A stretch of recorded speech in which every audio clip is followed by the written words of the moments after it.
This is Red Hunt, and today we've got a story that had people completely hooked. Approximately 8 weeks ahead of time, I, a 41-year-old, asked my mother, who is 65 years old, about dates for my daughter's second birthday party. My mother works in hospitality and often has commitments on weekends. She suggested a Sunday and was aware that I was coordinating with others. It took a while to confirm everyone's availability, but I finally settled on a Sunday afternoon, the weekend after my daughter's birthday. About a month before the party, I sent a text with the Sunday date but not the exact time. My in-laws all agreed to the date. Then my mother informed me that she had booked a flight to Las Vegas for that date and asked if we could hold the celebration before noon to accommodate her schedule. I was surprised and did not respond immediately. My mother had previously mentioned that she would be going to Las Vegas the following weekend. If she had checked the calendar, she would have seen that the Sunday prior to my daughter's birthday was Easter, as well as my father's milestone birthday. My parents divorced a decade ago, and although they are cordial, they do not typically enjoy spending time together. When my mother called to discuss the timing, I told her that I had already decided on the afternoon and that we would need to find another time for a mini celebration. I specifically mentioned that my daughter does not need a big party since she is only 2 years old. My mother did not take this well, and I ended up expressing my frustration that my daughter did not seem to be a priority. I felt that everyone expected me to coordinate around their schedules and that I was not going to try to accommodate so many people in the future. I clarified that I was not angry with her personally, but was upset with the situation. She interpreted my comments as accusations, and I reiterated that I was frustrated with the circumstances. At one point, she made a sarcastic remark about her trip being such an inconvenience. I responded that she vacations often and reminded her that she was the one who suggested holding the celebration on a Sunday. She had already gone on a 2-week road trip earlier this year, spent a month in Europe in the fall, traveled to Las Vegas the previous spring, and taken several weekend getaways. She became extremely upset, shouting that she works so much so that her children do not have to take care of her and that she has sacrificed everything for us. She also expressed that she should never have to see or accommodate my father again. This reaction is typical of my mother. She often becomes defensive and aggressive, lashing out in a hurtful manner. I recall experiencing this behavior from her for the first time in my late teens, but I had seen her do it to my father and others many times since. After a minute of her yelling, I hung up the phone and texted her that I was going to block her, although I did not actually do so. She never responded to that message. A couple of weeks passed and my sisters began to nag me about the situation, reminding me that our mother would not be around forever. I decided to call my mother in hopes of moving past the conflict, but the call went straight to voicemail. This seemed unusual, so a few days later, I tried again, only to receive the same result. According to Google, this suggests that she has me blocked. Now I am uncertain about what to do next. So am I the antagonist in this situation? Shaking my head, your mom sounds a bit self-absorbed, honestly. I mean, it's wild that she'd change her trip after you set a date. You shouldn't have to juggle everyone else's schedules just to make plans. If people want to be there, they'll make it work. If they can't, well, that's on them. Announcing dates a month ahead. That's a solid move. That way, everyone knows what's up and can plan accordingly. This isn't on you, okay? Just keep doing your thing and let people figure out their own schedules. Family should be about support, not drama. Am I the jerk for asking my parent to communicate with their ex? 10 years ago, my mother started dating a man who is my age. I went to high school with him and was actually friends with him. They have since been married, divorced, gotten back together, and now broken up again. Approximately 7 years ago, they bought a car together with my mother as the primary owner, even though the car was intended for him. She already had her own car. They began allowing me to use this car when I totaled mine a few months ago because he is a truck driver and lives in his truck when he is working, while my mother prefers to drive it even when he is not working. As I mentioned, they have broken up again. My mother ghosted him a couple of weeks ago without any warning. She did not allow him to pack his belongings, simply stopped answering his calls and started acting as if he was being unreasonable for continuing to call. He contacted me because when she ghosted him, the car was experiencing issues. He was checking if the parts that needed to be replaced were under warranty. He eventually mentioned that he would sign his name off the title and be done with it if that is truly what my mother wants. When I spoke to her, she expressed happiness with this arrangement and said they would sign the car over to me because she does not want it. However, she is still refusing to speak to him. He called me yesterday to follow up about the car issues, which I have mostly fixed. The car requires some expensive repairs that are not urgent, so I have not addressed them yet because I do not want to invest that kind of money into someone else's car. My mother told me to proceed with the repairs because the car is essentially mine, but I feel that it is not truly mine since I cannot insure it and will not be able to renew the registration that is coming up. During the phone call yesterday, he inquired about a trailer he purchased for her and stated that he wants to buy it from her. I relayed this message to my mother and she subsequently made a lengthy Facebook post stating that he needs to stop calling her, that he is not getting her trailer, and that he should leave her family alone. Additionally, I am currently trying to move out of state because my husband is 3 states away for work. We have been working on my relocation for months now, but I feel extremely uncomfortable taking someone else's car out of state, especially since I am unable to change the registration or insure it properly in the correct state. Am I the unreasonable one for asking her to speak to him long enough to get the paperwork signed? I do not care if she wants to sell him the trailer or not. I think it is unfair that she will not allow him to collect his belongings, but I am not even asking for that, just one signature. I am already considering buying a new car so I can completely remove myself from this situation, but I need to know if my request is unreasonable. Haha, there are no jerks here, OP. I mean, it sounds like a car title situation, right? They really don't need to talk much. If he has the title, he can just sign it and mail it to you or your mom.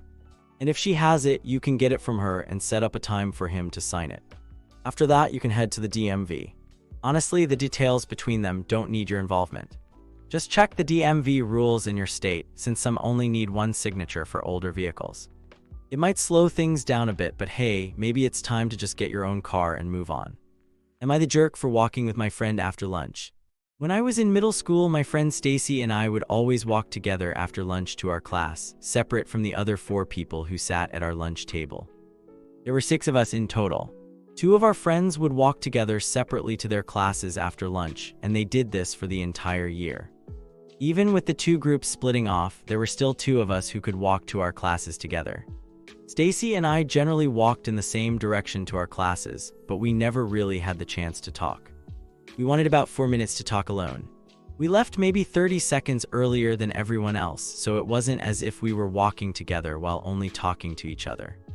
We wanted to have our own conversation as friends. However, 2 of our friends, Jenna and Claudia, would always want to walk with us. Sometimes they would get into fights. One day, after we left the lunch table, Jenna came up to us in the hallway and asked to walk with us. We let her join us because we did not want to say no. Then Claudia walked up to us and said, "You all left me." I suggested that she ask Jenna to walk with her. Claudia replied that she had tried, but Jenna would only want to walk with us.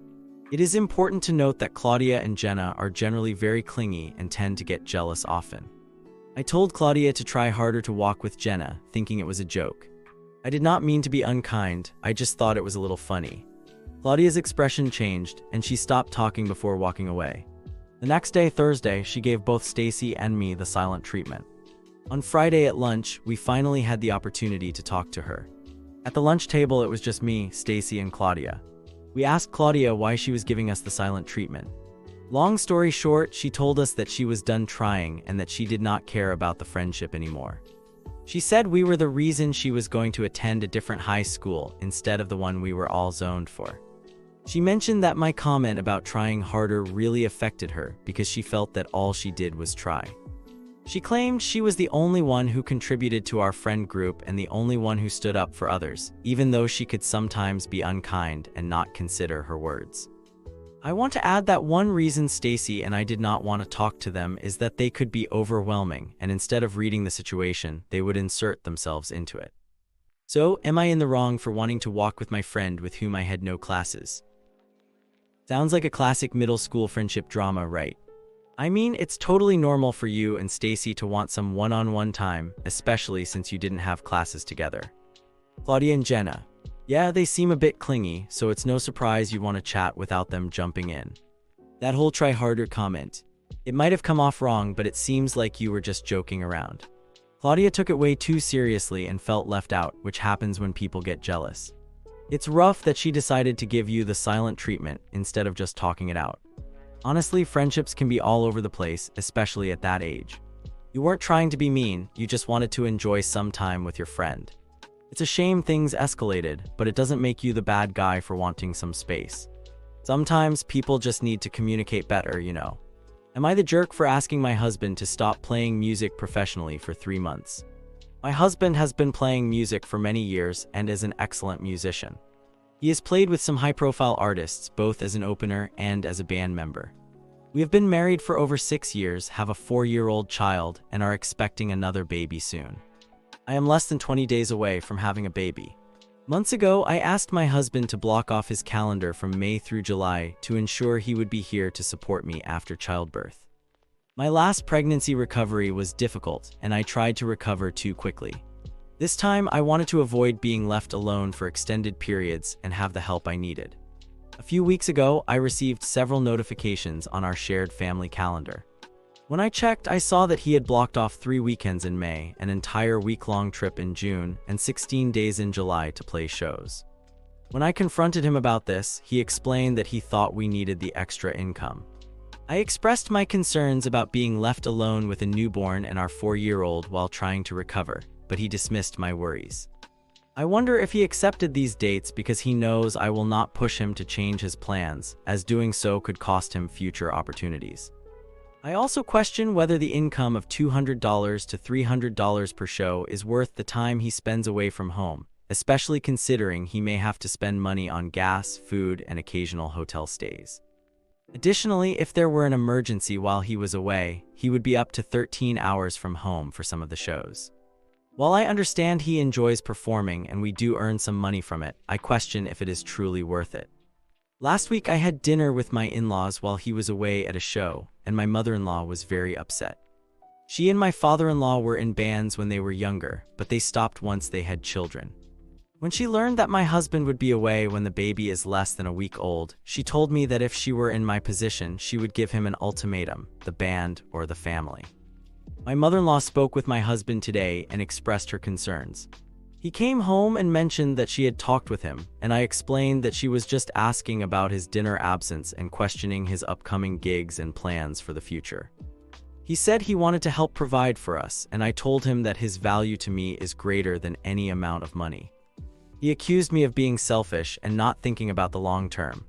I responded that it feels like he wants to ignore our children and act as a silent investor. So, am I in the wrong for wanting my husband to stop playing music for 2 months while I recover from childbirth? I would appreciate feedback from any musicians who play professionally, as I might be overlooking something. I swear, it really sounds like the musician's commitment to gigs is interfering with family time. I mean, it's so important to balance work and family, especially with a new child on the way. If he's only bringing in like $200 to $300 per show, is it really worth those long hours and extra costs, like gas and food?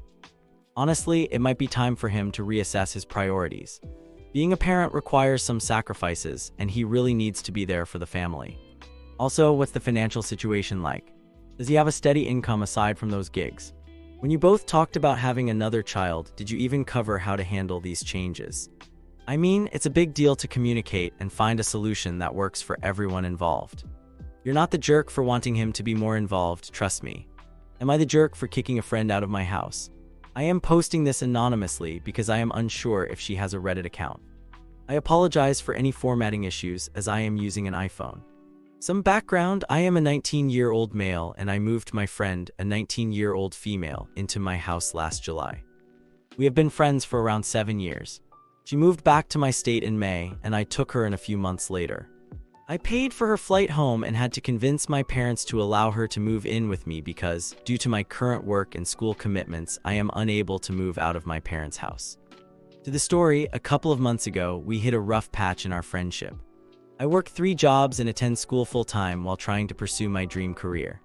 The problem is that when I am home, she is rarely around and almost never leaves her room. She has a cat allergy and I have several cats, but one of them is an outdoor cat. I have several air purifiers running at all times, including in her room. My mother leaves a chore list, and even though I usually wake up several hours later than she does, nothing gets done. Additionally, she has a boyfriend whom I do not like. He has issues with drinking and was convicted of a DUI shortly after they began dating. I warned her that he was a bad influence, but she did not listen. About 2 weeks ago, everything came to a head. We were returning from an event at one of my jobs when she expressed her feelings about our friendship. She told me that I was not communicating with her anymore and that she felt like she never saw me. I admit that I lost my temper and told her that whenever I am around, she is always with her boyfriend and that I do not feel respected since she moved in with me. I have paid for her food, clothes, her plane ticket home, and many other expenses since she returned. Although she works, she spends all her money going out with her boyfriend. For those who may wonder, she does pay rent, but it is only $25 a month while I pay $300. Other people in my life have suggested that she is taking advantage of me and that I am merely a friend of convenience for her. So Reddit, am I the antagonist in this situation? P.S. If you would like any additional information, I am willing to provide it under certain conditions. Honestly, it really feels like she's taking advantage of you and your family. I mean, paying $300 in rent while she only chips in $25. That's just straight up wrong. Your folks should definitely be more aware of what's going on. You're not the bad guy here. It sounds like you've been way too accommodating. Helping a friend is one thing, but enabling them, that's another story. It's clear you've got so much on your plate with 3 jobs, so figuring out her life on top of yours. Yeah, that just isn't realistic. She really needs to step up and find her own place instead of living off your family. The whole situation feels off, especially since you're covering her flight and expenses while juggling your own financial responsibilities. Honestly, the only way you'd be in the wrong is if there were romantic feelings involved, but it seems like her boyfriend is just complicating things. It's time for her to move on and take charge of her own life. Am I the jerk for telling my sibling what my parents said about their partner and breaking my parents' trust? For context, my sister and I are twins and still in high school. Last night, my family went out to dinner with our grandparents. During the dinner, a common question arose: do you have a boyfriend yet? My sister has been dating her boyfriend for 2 years, while I have a girlfriend. My parents are aware of my relationship, but not many other family members know because I am uncertain about their reactions. My girlfriend and I have been dating for 1.5 years. I usually tell my family that I do not have a boyfriend and leave it at that. After dinner, my mother and I drove home together, while my sister rode home with our father in his car. I brought up the comment made at dinner regarding my supposed boyfriend and expressed my uncertainty about how to respond. My mother then talked about my relationship with my girlfriend, mentioning how much she liked her and how respectful she was. We also discussed my sister's relationship, noting that her boyfriend does not treat her well but has family problems and is very quiet, similar to my sister. However, when they are together, they seem to have fun. My mother remarked that sometimes she prays I end up with a man, expressed that she is still rooting for a young man named Max, and said she would prefer that my girlfriend and I stay together rather than my sister and her boyfriend. I was shocked by these comments but laughed along with her to avoid upsetting her. When we got home, we went to bed. The next day, my sister and I were home alone because both of our parents were at work. My sister and I are not very close and rarely talk unless we are complaining about our parents. I saw an opportunity to tell her about what had happened at dinner. She was shocked and upset that our mother would say those things. We laughed about her comments and how inappropriate they were. 2 hours later, I received a text from my mother expressing her disappointment that I told my sister about our conversation in the car. She said it was not my place to share that information and that my sister was now upset with her.